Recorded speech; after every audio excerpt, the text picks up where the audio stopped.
What a wonderful Saturday mga kamarino! Gising na ba kayo? Gumising na kayo dahil yan ang Marino na po. At syempre sabay-sabay tayong ma-inspire, sabay-sabay tayong matuto, sabay-sabay tayong gumising at magsabi ng we're going to have a blessed day, a beautiful week ahead of us. Hello, Admiral. Hello. Good morning. Good morning. Good morning, my beautiful partner. Yun, positive agad. Positive. Hindi lang good morning, glowing pa. Oh, yun ang gusto natin, ha? Glowing. Glowing, diba? glowing. Yung mga Marino talaga, kasama ni Admiral, bolero, lahat yun. Okay, Siyempre, lahat na nagoyo, ha? batiin din natin yung ating mga kamarino at saka kanilang mga may bahay. Magandang umaga po sa inyo. Sabay po kami sa almusal ninyo ngayong umaga. Oo nga. Ano bang almusal ninyo ngayong umaga? Pero alam nyo, ang mga Pilipino mahilig sa almusal. Yeah. Diba? Bihira yung mga Pilipinong hindi kumakain ng almusal. In fact, hindi lang basta almusal. Talagang kanin na almusal ang gusto ng mga Pilipino. Mabigat. Kaya kahit na nasa barko ang ating mga seafarer, tingnan mo, amuyin mo ang cabin. May tuyo. May champurado, may tuyo, may tosino, may longganisa, may itlog. Yan ang Filipino seafarer. Correct. Talagang heavy yung almusal nila. May pandisan. Totoo. Kompleto yun. Bakit nga ba namin sinasabing almusal? Dahil gusto namin masarap ang almusal nito. Kasabay ng mga tawagan. Yeah, Admiral. dapat. Oh, pero eto muna ang tanongin natin kay Admiral Lagi kasi may baon si Admiral. Ay, baon. Oo. Kala ko akain. Pero, bago natin itanong yung baon ni Admiral, ang tanong ko muna, ano ang motto ni Admiral sa buhay? Pabago-bago yan. Weather. No, na be prepared. No, na nung do bagets the ka. best. Yeah. Do things better than Eh, pag yesterday. matured, ano na? Everything in moderation. Everything in moderation. Walang abusuhan. Bawal umabuso. Bawal umabuso. Lahat moderation sa pagkain, dapat sakto. Correct. Hindi naman sinasabing huwag uminom, pero dapat sakto lang. Correct. Anong kaya. Pati sa matamis, di ba? Pati sa matamis. Sa chocolate. Pwede. Di ba? Ano naman ang baon mo ngayon? Itong baon ko naman galing kay Christopher Columbus. Di ba? Dito si Christopher Columbus. Kasi nga... Parang Christopher. Ano yung parang Christopher, ha? Hindi. Kasi mga kamarino yan. So, kamarino natin si Kuya Christopher. Kaya, ang sinabi niya noon, I quote, "You can never cross the ocean until you have the courage to lose sight of the shore."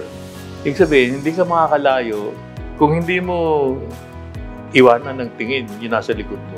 So parang huwag kang lingon ng lingon sa nakaraan. Basta kailangan lumakad ka. Oo, sa bagay totoo yan. Kasi kakalingon mo, lagi ka nadadapa. So huwag kang lilingon, just focus and move forward. Why not? A very nice quote. Pwede, nakaka-relate ako dyan. Pwede dyan. May mga experiences tayo ganyan. So, it is always best to focus your attention sa harap. Correct. Huwag nang balik-balikan ang nakaraan. Pwedeng magpatawad siguro, iwanan ang nakaraan, diba? Kalimutan at move forward. Kasi hindi ka makamove kung hindi mo kalimutan. That's right. Well, anyway, so lamang po kayo ha, dahil marami tayong mga istorya at syempre lahat ng impormasyon in store para sa inyo. Kaya sit back and relax, enjoy! Ito pa rin ang the first and the longest running television program para lang po sa ating mga marinong Pilipino. All aboard dito sa Yan ang Marino.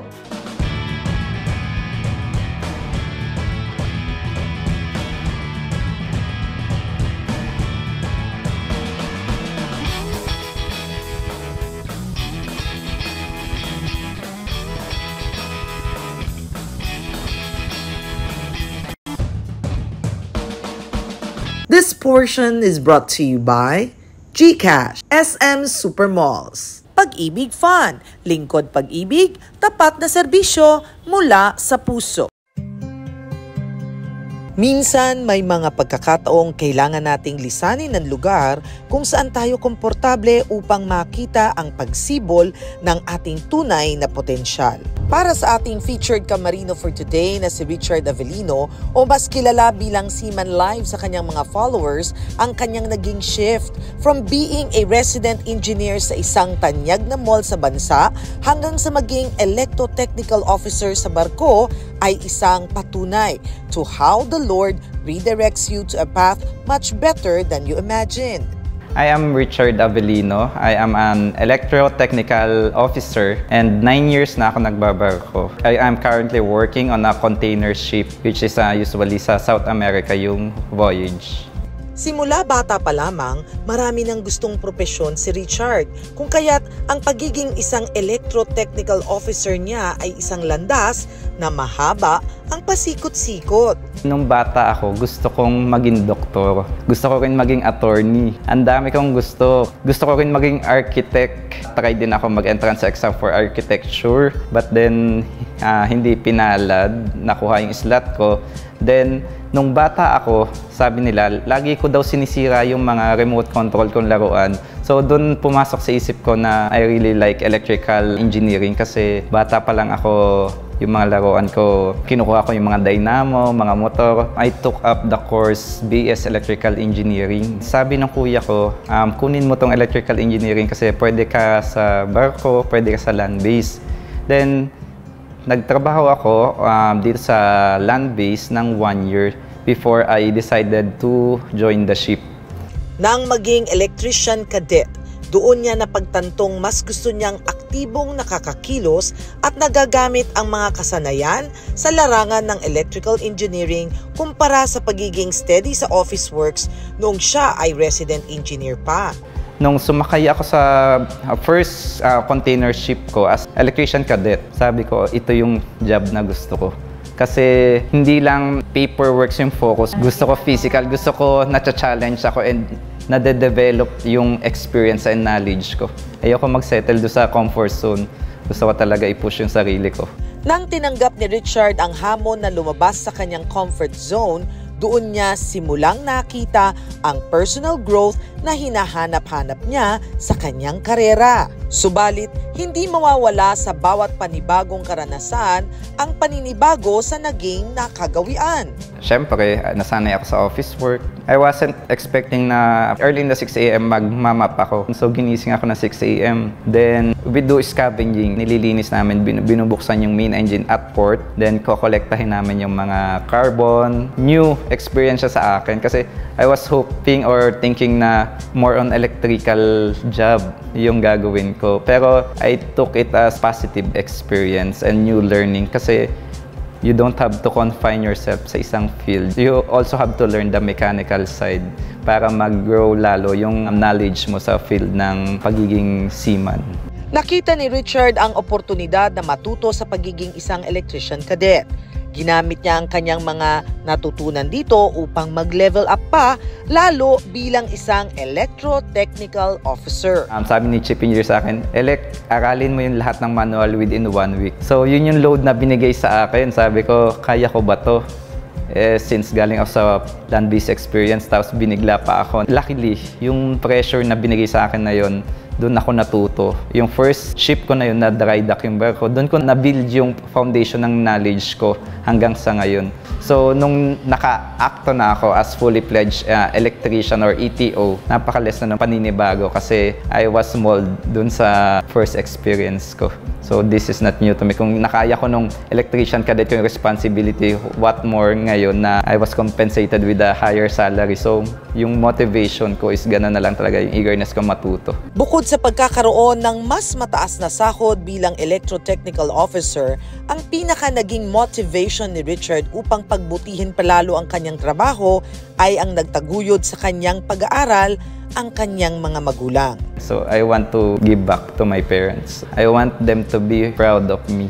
Happy ako kapag syempre mas malaki yung napapadala kong remittance sa kanila Kasi I want to give them back yung paghihirap nila nung pinag-aaral pa lang nila ako. So sila yung number 1 na inspiration ko. At bukod sa pagiging ETO on board, ang paggawa ng content bilang isang seaman vlogger ay kanya ring pinagkaabalahan. I started my page last 2018 and that time, nanonood din ako ng mga YouTube videos and mga ibang content creators. And sabi ko, parang gusto ko rin gumawa ng page. Gusto kong i-share din yung life as electrician on board. Pero actually, yung unang mga content ko is mga photos lang. Mahihain pa akong marap sa camera nun. Nang mistulang tumigil ang mundo noong unang umusbong ang COVID-19 pandemic, huminto rin ang pagpo-post ni Richard sa kanyang page. Ngunit nung maisipan niyang bumalik muli sa mundo ng vlogging, nagulat si Richard dahil maraming kapwa niyang seafarers ang tumangkilik sa kanyang content. I want to motivate yung mga followers or yung mga tao na nakakakita sa page ko. Kasi I was also motivated by other people. I want to share the good vibes dun sa page ko. And syempre, once na nag-share ka, magiging ripple effect yan. Yun yung paniniwala ko. Kaya yun yung nagiging content ko. Inspiration and motivation and how to deal sa hirap ng pag-a-apply sa pagiging seaman. Ang pinakang maganda ko na-receive na comment, nakalagay doon, buti na lang napanood ko to, munti ka na ako sumuko. Kaya na-push lalo ako na gumawa pa rin ng content. Hindi lang about sa cadet, about also sa women empowerment. Kaya sabi ko, ipupush ko tong pag-i-interview ng mga ratings or even yung other position. Kasi hindi natin alam na dadating yung time na makakatulong tayo. Inspiring lives, navigating success. Yan ang naging motto ni Richard sa paggawa ng content at ang message na gusto niyang iparating. Hindi imposible na makuha mo yung goal mo. It's just the mindset talaga. Kung gusto mong ma-overcome yung fear mo, kung gusto mong ma-reach yung goal mo, harapin mo. I-workout mo. Kasi walang imposible, lalo na kung magpe-pray ka. Sabayan mo lagi ng prayer. Mula sa simpleng panonood ng kanyang mga iniidolong seaman vlogger, naging kabahagi na rin si Richard sa munting komunidad na ito. Dito ay nakahanap siya ng suporta at pamilyang malugod na tinutulungan ang isa't isa upang umasenso. Meron kami ngayon na tinatawag na Marino Team Paangat. Hindi lang team yung nabuo dun sa group namin, sa page namin na yun. Ang family na talaga. Kasi as community, diba si ganito, may business na ganito or may kailangan na tulong na ganito. We really support each other. Kung may nag-struggle, we're keeping him okay and motivated and supporting him na malampasan yung struggle niya. Pasikot-sikot man ang naging paglalakbay ni Richard upang maging isang marino, ang pagkuha ng unang hakbang upang makalabas sa kanyang comfort zone ay isa ng katibayan ng kanyang kagitingan upang lumakas sa kanyang napiling propesyon. At para sa ating mga kamarino, hindi man kayo sigurado sa inyong patutunguhan ang pagkakaroon ng tiwala sa Poong May Kapal na kayo'y dadalihin niya sa lugar kung saan kayo mas mapapabuti ay tiyak na mas matimbang sa kahit anumang takot na namumuo sa inyong puso at isipan. Ngayon nare-realize ko, ang bilis pala ng panahon. Dati na nag-a-apply lang din ako. Dati lagi ako nare-reject. Pero sino makakapagsabi na ibibigay pala ni Lord na yung gantong success? Dati nahihirapan ako. Tas hindi ko nakita na magiging ganito ako successful sa career ko. So kung naandyan ka ngayon sa pag-a-apply at kung lagi kang nare-reject ngayon, dadating yung time mo. Ang importante, habaan mo yung patience mo. Magdasal ka lang lagi kay Lord at balang araw, ikaw naman ang magiging successful.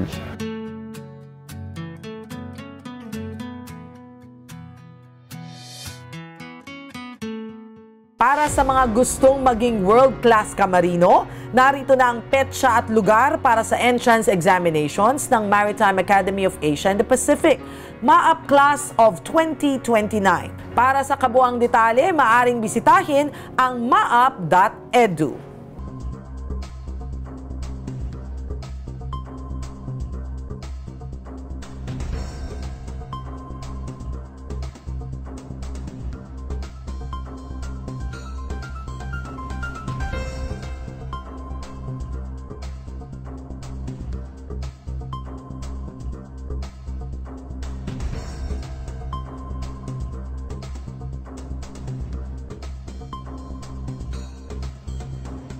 This portion was brought to you by GCash, SM Supermalls. Pag-ibig Fun, lingkod pag-ibig, tapat na serbisyo mula sa puso. Welcome to the Philippine Trade Training Center Global MSME Academy, your next training and events destination. Step into our inviting space, where innovation thrives and connections are made. We are Philippine Trade Training Center Global MSME Academy, your gateway to exceptional events and transformative training experiences. Contact us today to elevate your next event or training session. The Maritime Academy of Asia and the Pacific continues to sail forward with modern facility, active cadet sponsorships, advanced education and trainings. And as the premier maritime academy in the country, be a future world-class marine officers. Be at MAAP, ensuring excellence at sea at all times.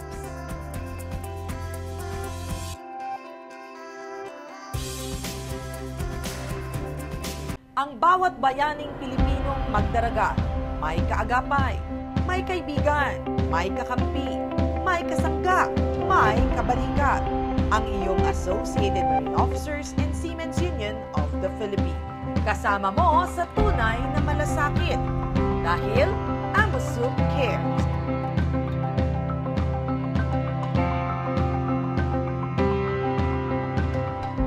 This portion is brought to you by SM Supermall, GCash. Pag-ibig Fun, lingkod pag-ibig, tapat na serbisyo mula sa puso.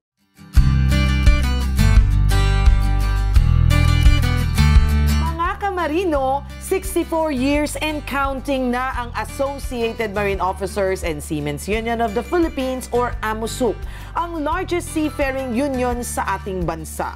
Simple at payak ang naging milestone celebration ng 64th founding anniversary ng AMUSUP noong November 11, 2024 sa AMUSUP Seamen's Center, Intramuros. Sinimulan ng misa ang selebrasyon kung saan bumida ang mensahe ng pagiging mapagkumbaba sa kabila ng lahat ng mga tagumpay na nakamit. History is a moment to look back on the decisions made last year. Sometimes there is a temptation to claim that whatever triumphs we are achieving or we have achieved is of our own making. Sinundan ito ng isang mensahe ng pasasalamat ni Dr. Conrado Oca, presidente ng AMUSUP, para sa lahat ng mga suportang natanggap nila sa kanilang organisasyon mula sa mga stakeholders, members at mismong mga empleyado. Maraming salamat po kay Captain Oca. Siya po nagtaguyod ditong ating samahan, ang Associated Marine Officers and Seamen's Union of the Philippines. Siyempre, papasalamat kami sa inyo lahat ng mga miyembro dito sa AMUSUP. I'd like to thank also our social partners. Huwag kayong mag-alala at naghahanap pa rin tayo ng mga lugar para mas-serve po kayo mas mabuti, para mas lumapit po ang mga serbisyo ng AMUSUP po sa inyo dahil yun po ang aming layunin sa buhay, kayo po ay pagsilbihan. Nagbigay rin ng talumpati tungkol sa mga napagtagumpayang initiatives ng AMUSUP si Vice Admiral Eduardo Maar Santos, ang Executive Vice President ng AMUSUP. Cyber security. Ibig sabihin nun, ingatan yung inyong mga password. Walang maiiwan. Okay? So, ibig sabihin nun, gagawin natin lahat ng dapat gawin upang yung ating mga miyembro ay laging nakasakay. Ginawaran din ng gantimpala ang mga nanalo para sa AMUSUP Got Talent Photography Contest, kung saan ang nanalo ay si Emerson M. Reyes para sa kanyang entry na The Bond That Seals the Ocean. One of the ways para malesen yung stress na yun is, nag-shower party kami, barbecue party. Nagtapos ang selebrasyon sa isang munting salo-salo kung saan dinaluhan din ito ng mga stakeholders ng AMUSUP. Congratulations AMUSUP at happy 64th founding anniversary! Looking forward tayo mga kamarino sa ating HIAS 65th anniversary next year!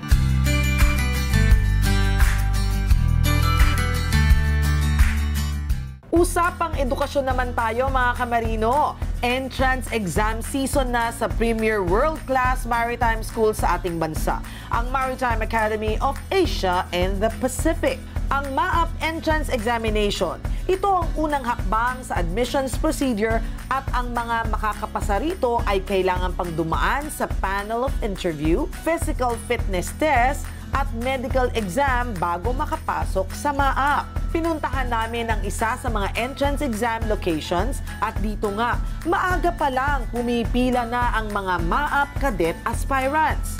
Sa kada examination room, dama ang bawat kaba.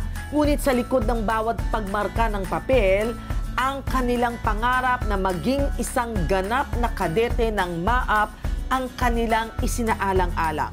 Hindi lang yan, pati na rin ang mga mithiin na makakuha ng libreng edukasyon na kalidad pa. Kaya all the best sa inyo mga future world-class marino ng ating bansa. Para sa mga gustong maging world-class kamarino, narito na ang petsa at lugar para sa entrance examinations ng Maritime Academy of Asia and the Pacific, MAAP Class of 2029. Para sa kabuang detalye, maaring bisitahin ang maap.edu.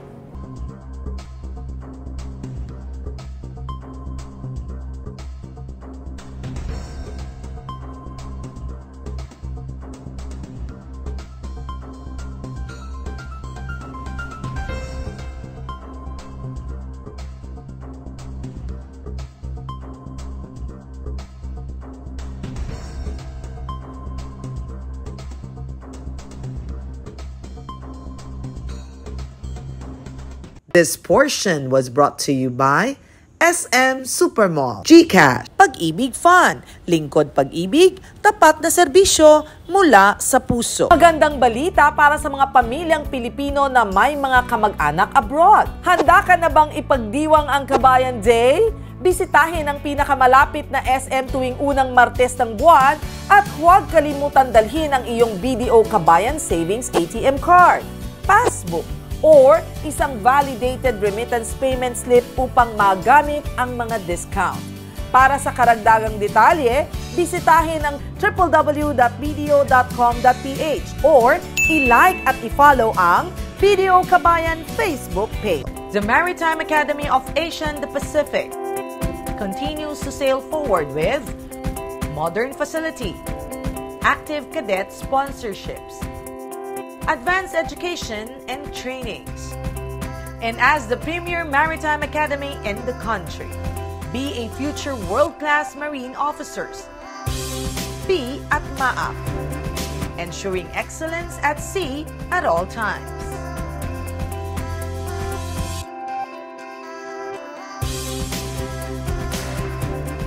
Ang bawat bayaning Pilipinong magdaragat, may kaagapay, may kaibigan, may kakampi, may kasangga, may kabalikat. Ang iyong Associated Marine Officers and Seamen's Union of the Philippines. Kasama mo sa tunay na malasakit. Dahil AMUSUP cares.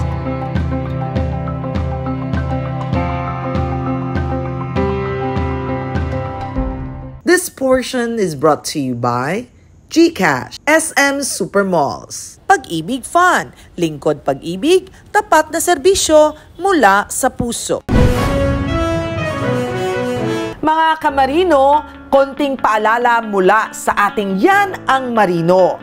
Para sa lahat na nakansela, na-delay o hindi natapos ang paglalayag dahil sa banta ng bagyo, kayo ay may karapatan sa mga sumusunod. Ito ay impormasyon mula sa Marina. Pwede kayong magkaroon ng karapatan para sa impormasyon, refund, revalidation of ticket, amenities, compensation, at comparable transport. Maaring tingnan ang publication material na inilabas ng Marina para sa kumpletong detalye. Ingat mga kamarino! Para sa mga gustong maging world-class kamarino, narito na ang petsa at lugar para sa entrance examinations ng Maritime Academy of Asia and the Pacific, MAAP Class of 2029.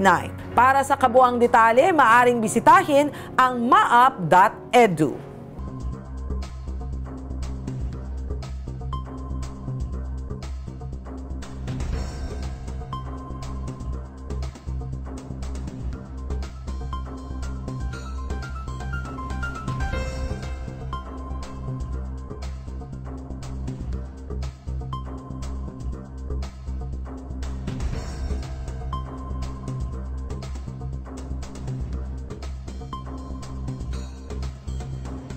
This portion was brought to you by GCash, SM Supermalls. Pag-ibig Fun, lingkod pag-ibig, tapat na serbisyo mula sa puso. The Maritime Academy of Asia and the Pacific continues to sail forward with modern facility, active cadet sponsorships, advanced education and trainings.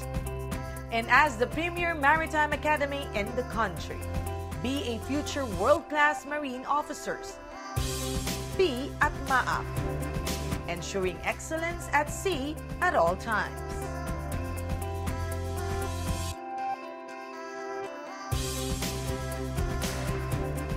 Ang bawat bayaning Pilipinong magdaragat, may kaagapay, may kaibigan, may kakampi, may kasangga, may kabalikat. Ang iyong Associated Marine Officers and Seamen's Union of the Philippines.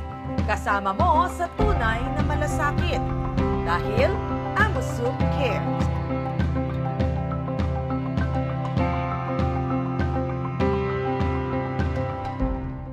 O ayan, busog na kayo sa marami naming naging topic ngayong araw na ito. Nabusog ka ba? Oo. May kape ka lang ng kape. Kanina ka pa kape ng kape. Busog ka yan. Oo, busog na yun. Kasi busog na hindi lamang sa kape, pero sa mga information at nakupulot nating mga balita sa larangan ng maritima dito sa bansa. Siyempre, including life lessons. kasama na rin yung lesson. Oo. Ay, iba talaga pag tumututok siya ng marino, mga marino. Siyempre. Dahil itong programang ito, ginawa ng marino para sa marino. Yan. So mga kamarino, kung may mga episodes so kayong gustong balikan, wala kayong ibang pwedeng gawin kung hindi pumunta sa ating YouTube. MY channel. Oh, galing ah. MY. May channel ka rin ba? Yun sa akin. MY channel, that's Mariao channel. Abangan nyo po ang mga ilalabas namin dyan dahil lahat po ng mga nasa yan ng Marino ay ipinalalabas namin dito para mapanood ng madlang people. Diba? Well, again, oras na para tayo magpahinga. Yes. Next week pa, di ba? Meron pa next week. Basta tutok lang po kayo sa PTV4 every Saturday morning, 8 to 8:30. But for now, anchors away. Bye, everyone! Bye-bye!